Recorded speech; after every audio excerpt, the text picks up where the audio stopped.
دل میں ذوق وصل و یاد یار تک نہیں باقی، آگ اس گھر میں لگی ایسی کہ جو تھا چل گیا۔ اب دیکھتے ہیں اس شعر کے مشکل الفاظ کے معنی۔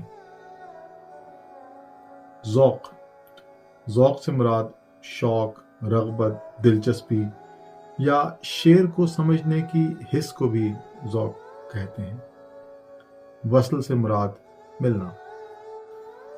غالب کہتے ہیں کہ اس دل میں نہ تو وصل یعنی محبوب سے ملنے کا ذوق و شوق باقی رہا، بلکہ اس کی یاد بھی باقی نہ رہی۔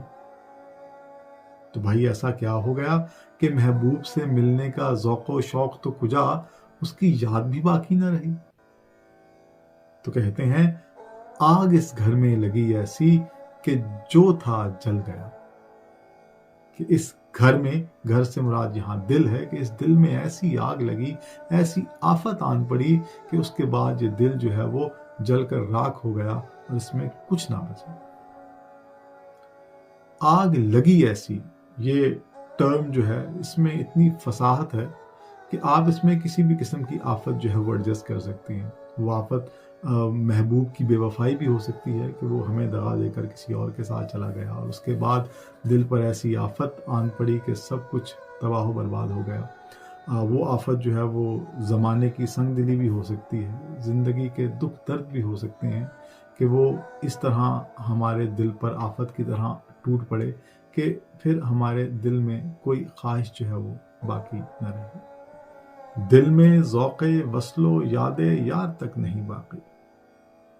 اگر آپ یہاں پر دل سے مراد دلی لیں، دلی یعنی دہلی جو کہ ہندوستان کا شہر ہے، اس کا پرانا نام دلی تھا، غالب کا یہ وطن تھا۔